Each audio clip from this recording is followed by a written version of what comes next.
हाल ही में आप लोगों ने देखा, दिल्ली एक केंद्र शासित प्रदेश है जहां विधानसभा के चुनाव हुए, 70 सीटों के लिए चुनाव हुए। अब कल वो रिजल्ट आना है उसका। तो बात हो रही है दिल्ली चुनाव में हार जीत से अरविंद केजरीवाल और उनकी पार्टी पर क्या असर पड़ सकता है।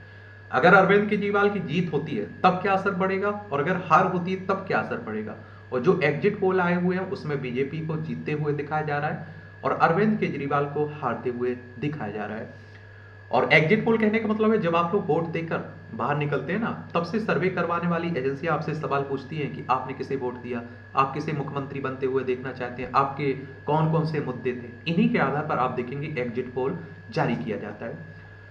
तो दिल्ली विधानसभा चुनाव में वोटिंग के बाद जब एग्जिट पोल आए तो भारतीय जनता पार्टी अरविंद केजरीवाल की आम आदमी पार्टी से आगे दिख रही है। आम आदमी पार्टी की स्थापना 2012 में हुई थी और बीजेपी की स्थापना 1980 में हुई थी। आम आदमी पार्टी के सामने सत्ता बचाने की चुनौती है, लेकिन एग्जिट पोल के आंकड़े इससे उलट हैं। हालांकि एग्जिट पोल के अनुमान हर बार सही साबित नहीं होते हैं, लेकिन इस बार दिल्ली में एग्जिट पोल के नतीजे सही साबित हुए तो बीजेपी यहां लगभग 27 साल बाद सत्ता में वापसी करेगी। और एक बात आपको बता दूं, कई बार ये गलत भी साबित हुए, जैसे लोकसभा चुनाव में गलत साबित हुए, लेकिन गुजरात के चुनाव में सही साबित हुए थे, पंजाब के चुनाव में सही साबित हुए। ये आप देखेंगे कि यहाँ हरियाणा में गलत साबित हो गए। तो ये चलता रहता है खेल, कभी इस तरफ कभी उस तरफ। और आपने देखा होगा अरविंद केजरीवाल जब आबकारी नीति घोटाले में उनका भी नाम आया था, उन्होंने इस्तीफा दे दिया था। उन्होंने कहा था ना जेल से निकलने के बाद कि अब जनता भरोसा, जनता कहेगी कि बन जाएगी मुख्यमंत्री, दोबारा जिताएगी तो हम मुख्यमंत्री बन जाएंगे, वरना नहीं बनेंगे। आम आदमी पार्टी हारती है तो ये पार्टी के लिए एक बड़ी हार साबित होगी। बीते एक दशक में आम आदमी पार्टी ने दिल्ली के साथ पंजाब में पूर्ण बहुमत की सरकार बनाने के साथ राष्ट्रीय पार्टी बनने की यात्रा पूरी की है। तेजी से राष्ट्रीय पार्टी बनी है। इस सफर के दौरान दिल्ली में पार्टी के शीर्ष नेतृत्व पर कथित शराब घोटाले के आरोप लगे और कई नेताओं को जेल जाना पड़ा। इस घटना का असर पार्टी की राजनीति पर भी देखी। आमतौर पर आक्रामक रहने वाली आम आदमी पार्टी भ्रष्टाचार के आरोपों के बाद कई मौकों पर डिफेंसिव मोड में भी देखी गई। जेल से आने के बाद अरविंद केजरीवाल ने मुख्यमंत्री पद से इस्तीफा दिया। केजरीवाल ने कहा वो जनता की अदालत में खुद को साबित करेंगे।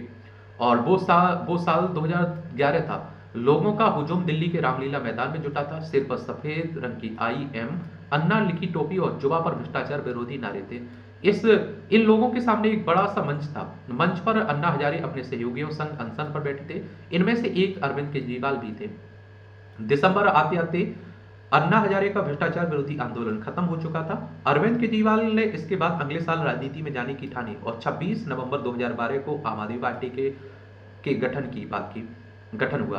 और तब केजरीवाल ने कहा था मजबूरी में हम लोगों को राजनीति में उतरना पड़ा, हम राजनीति नहीं आती है और हम इस देश के आम आदमी हैं और जो भ्रष्टाचार और महंगाई से दुखी है। गढ़ बचाने की लड़ाई है अरविंद केजरीवाल के लिए। केजरीवाल जिस पार्टी को मजबूरी में शुरू करने की बात करते थे, उस पार्टी ने महज 10 साल में दिल्ली के भीतर अपनी दमदार मौजूदगी दर्ज कराई। आम आदमी पार्टी ने दिल्ली में 3 बार विधानसभा और 2 नगर निगम के चुनाव लड़े। विधानसभा में 2 बार पार्टी ने स्पष्ट बहुमत, भारी बहुमत हासिल किया। एक बार दूसरी सबसे बड़ी पार्टी बनी। वहीं 2017 में पार्टी के नगर निगम चुनाव में हार हुई, लेकिन 2022 में MCD में भी जीत हुई। केजरीवाल ने 2013 में 28 सीटों के साथ दिल्ली की राजनीति शुरू की थी। पहली बार चुनाव लड़ा, 28 सीटें आई थी। इसके बाद 2015 में आपने 70 में से 67 सीटें जीती थी और दिल्ली में सारे रिकॉर्ड तोड़कर नया इतिहास रचा था। 2020 में आप देखिए सीटों की संख्या कम होकर 62 हुई, लेकिन कोई भी दल केजरीवाल को चुनौती नहीं देते हुए नहीं दिखा।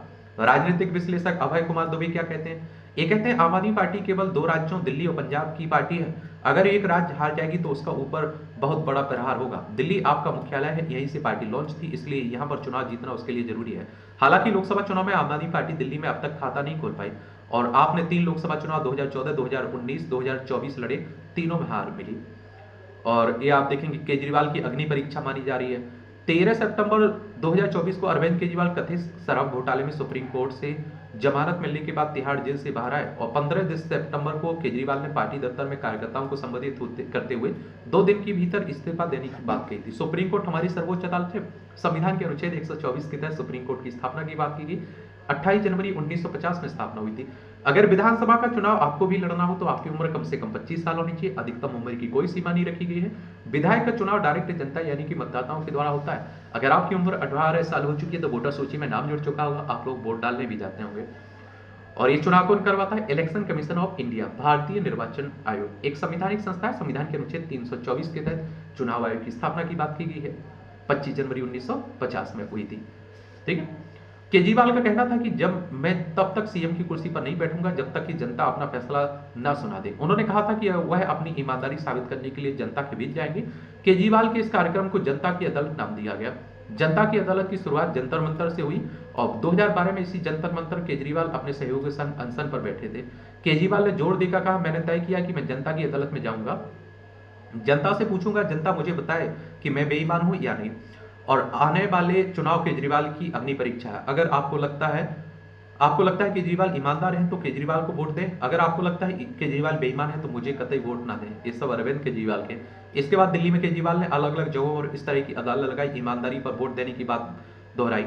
अगर एग्जिट पोल सही साबित होते हैं तो निश्चित रूप से केजरीवाल की किसी के लिए किसी झटके से कम नहीं होगा। इसके अलावा यह चुनाव अरविंद केजरीवाल की मुफ्त योजनाओं का लेटमस टेस्ट भी है। अब इस पर आप देखिए वरिष्ठ पत्रकार प्रमोद जोशी क्या कहते हैं, दिल्ली मॉडल के सहारे ही आम आदमी पार्टी दूसरे राज्यों में जा रही है। पंजाब गुजरात में उन्हें सफलता मिली। अगर केजरीवाल यहां अच्छा प्रदर्शन नहीं करते हैं तो उनके विस्तार की योजना भी प्रभावित होगी। पार्टी के भविष्य पर भी चिंताएं जताई हैं। विश्लेषकों का कहना है कि अन्ना हजारे के आंदोलन से जनवी पार्टी सबसे बुरे दौर से गुजर रही है। पार्टी भ्रष्टाचार के खिलाफ आंदोलन से जनता के बीच आई और अब उस पर कथित भ्रष्टाचार के आरोप लग चुके हैं। अगर नतीजे एग्जिट पोल से मिलते जुलते रहे तो दिल्ली में आम आदमी पार्टी के तौर पर अपनी पारी शुरू कर सकती है विपक्ष के तौर पर। हालांकि अतीत में कई मौकों पर एग्जिट पोल गलत साबित हो चुके हैं और विश्लेषकों के मुताबिक आम आदमी party BJP, Congress, Samajwadi, communist party की तरह कोई एक विचारधारा नहीं है। इसका गठन सत्ता में आने के लिए हुआ था। ऐसे में पार्टी के लिए बिना किसी ठोस विचारधारा के विपक्ष रहना भी एक चुनौती होगी। अगर कड़ी टक्कर में आम आदमी पार्टी सरकार में आ जाती है तभी उसकी मुश्किलें कम नहीं होगी। शराब नीति में मामले में केजरीवाल, मनीष सिसोदिया, सत्येंद्र जैन जैसे शीर्ष नेतृत्व के सामने अभी भी कानूनी चुनौतियां बरकरार हैं। ऐसे में विधायक चुनकर आए इन नेताओं के सामने अयोग्य होने की चिंता रहेगी। इस परिस्थिति में से निपटने के लिए आपको बहुत से ज्यादा सीटें जीतनी होगी। वरिष्ठ पत्रकार वोटिंग से आप देखते हैं कि क्या वोटिंग से ठीक पहले आम आदमी पार्टी के 8 विधायकों ने पार्टी छोड़ी थी। पूर्व विधायकों ने ये सारे बीजेपी में शामिल हो चुके थे। जनादेश कम होने की स्थिति में इस आशंका से इनकार नहीं किया जा सकता है। साल 2020 में मध्य प्रदेश में ऐसा हुआ था जब बीजेपी विपक्ष में थी। कांग्रेस विधायकों के एक बड़े वर्ग ने पार्टी छोड़ी, बीजेपी ने राज्य में बहुमत हासिल कर लिया। ऐसे में केजरीवाल के सामने अंतिम समय तक जनादेश आने तक अपने समर्थकों को एकजुट रखने की भी चुनौती होगी। मोदी बनाम केजरीवाल नैरेटिव। आम आदमी पार्टी के गठन के बाद अरविंद केजरीवाल की राष्ट्रीय स्तर पर खुद को स्थापित करने की महत्वाकांक्षा किसी से छिपी नहीं है। 2014 में उन्होंने दिल्ली में 49 दिनों की सरकार से इस्तीफा दिया और लोकसभा चुनाव लड़ने की ठानी। आम आदमी पार्टी 400 से ज्यादा सीटों पर लोकसभा चुनाव लड़ी लेकिन 4 सीटें जीत पाई। अरविंद केजरीवाल ने वाराणसी से मोदी के खिलाफ चुनाव लड़ा था। उन्हें 3,71,000 से ज्यादा मतों के अंतर से हार का सामना करना पड़ा था। और आप देखते हैं कि इस चुनाव से सबक लेते हुए केजरीवाल वापस दिल्ली की राजनीति में लग गए। 1 साल के भीतर उन्होंने पार्टी को दिल्ली में ऐतिहासिक जीत दिलाई और पूर्ण बहुमत की सरकार बनाई। 2022 में पार्टी ने पंजाब में भी पूर्ण बहुमत की सरकार बनाई। भगवंत मान मुख्यमंत्री बने।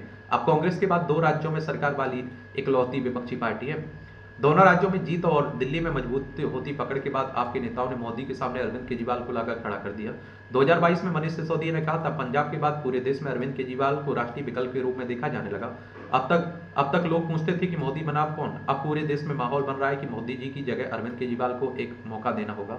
हालांकि दिल्ली में लोकसभा के आंकड़े अरविंद केजरीवाल के पक्ष में नहीं आते हैं। इसके अलावा कथित शराब घोटाले से उनकी छवि पर असर पड़ा। लेकिन एक यह भी है कि सच है कि केजरीवाल बीजेपी के सामने एक अपराजय मुख्यमंत्री है। प्रमोद जोशी का मानना है कि अगर केजरीवाल हारते हो तो इस नैरेटिव पर जरूर असर होगा। उनका कहना है दिल्ली चुनाव के नतीजों का असली असर मोदी बनाम केजरीवाल नैरेटिव पर पड़ेगा। और जब आप बनी थी तब इसका इरादा राष्ट्रीय क्षितिज पर छा जाने का था। इस पर तो अब पहले पानी फिर चुका है, लेकिन जो बचा हुआ है वो इसमें खत्म हो जाएगा। आम आदमी पार्टी हाल के दिनों में राष्ट्रीय पार्टी बन गई। अगर हारे तो यह दर्जा भी प्रभावित हो सकता है। अतीत में कुछ मौकों पर सीएम केजरीवाल का पीएम मोदी के साथ सीधे टकराव देखने को मिला था। केजरीवाल से पहले शायद ही दिल्ली की राजनीति में ऐसा कभी हुआ। एक बात और आपको यहाँ बता दूं, देखिए अगर अरविंद केजरीवाल चुनाव जीतते हैं तो वो कहेंगे कि भैया देख लीजिए, हमें जनता ने अदालत से न्याय मिल गया और एक तरह से मजबूती भी उनकी रहेगी। देखिए बाकी आने वाला वक्त बताएगा क्या होता है। और याद रखिएगा, आम आदमी पार्टी की जीत और हार इस पर निर्भर करेगी कांग्रेस का किस तरह से प्रदर्शन रहता है। कांग्रेस अच्छा प्रदर्शन करती है तो जरूर बीजेपी उसे आम आदमी पार्टी को नुकसान होगा, याद रखिए।